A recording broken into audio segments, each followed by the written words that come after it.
BJP ने captain Amarinder Singh को party में आने का खुला ऑफर दे दिया है। जाहिर है कि कैप्टन के साथ बीजेपी की अंदर खाने बात चल रही है।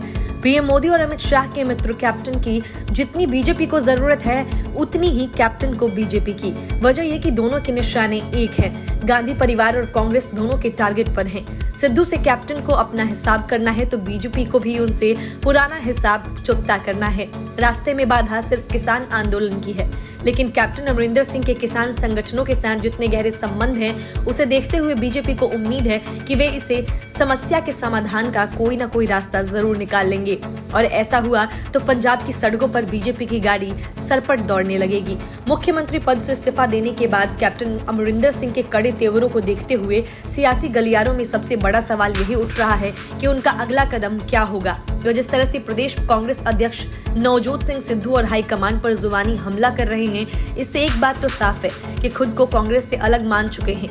उन्होंने इस्तीफा देने के बाद पहले ही दिन कह दिया था कि मेरे पास भविष्य में कई विकल्प खुले हैं। अब सबकी नजर उनके अगले सियासी पड़ाव पर लग गई है। दरअसल मुख्यमंत्री पद से इस्तीफा देने के बाद कैप्टन अमरिंदर सिंह ने भले ही अपने लिए सारे विकल्प के खुले रखने की बात कही हो, लेकिन उनके लिए सीमित विकल्प ही हैं। वैसे कैप्टन अमरिंदर सिंह जिस तरह से अब कांग्रेस के प्रदेश प्रधान नवजोत सिंह सिद्धू के साथ कांग्रेस नेतृत्व पर हमला कर रहे हैं, वह कई संकेत देते हैं। उनके तेवर से साफ प्रतीत होता है कि वह अगले सियासी कदम के बारे में तय कर चुके हैं या इस बारे में विचार कर रहे हैं। कैप्टन अमरिंदर सिंह के समक्ष सबसे आसान और मजबूत विकल्प अलग फ्रंट बनना या भारतीय जनता पार्टी के साथ जुड़ने का ही है।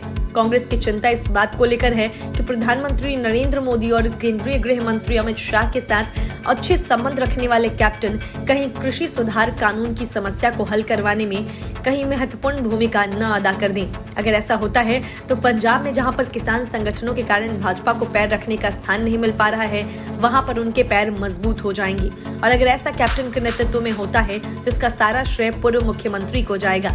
यह कांग्रेस के लिए बड़ी मुसीबत बन सकता है।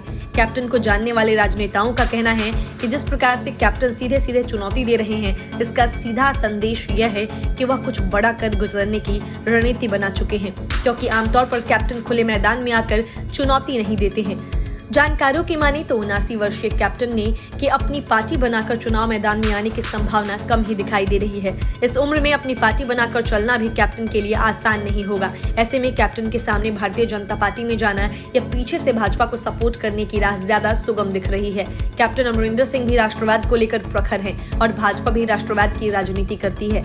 ऐसे में कैप्टन के समक्ष भाजपा एक बड़ा विकल्प बन सकता है। कांग्रेस छोड़ना कैप्टन के लिए कोई बड़ी समस्या नहीं है। 1984 में अमृतसर स्थित श्री हरि मंदिर साहिब पर सैन्य कार्रवाई के विरोध में भी उन्होंने पार्टी से इस्तीफा दे दिया था, जिसके बाद वह 13 वर्षों तक अकाली दल के साथ रहे। लेकिन कैप्टन भले ही 13 वर्षों तक शिरोमणि अकाली दल का हिस्सा रहे हों, लेकिन 23 वर्षों से वह शिरोमणि अकाली दल के विरुद्ध राजनीति कर रहे हैं। ऐसे में अकाली दल कैप्टन के लिए विकल्प नहीं हो सकता। Bureau report, news of India.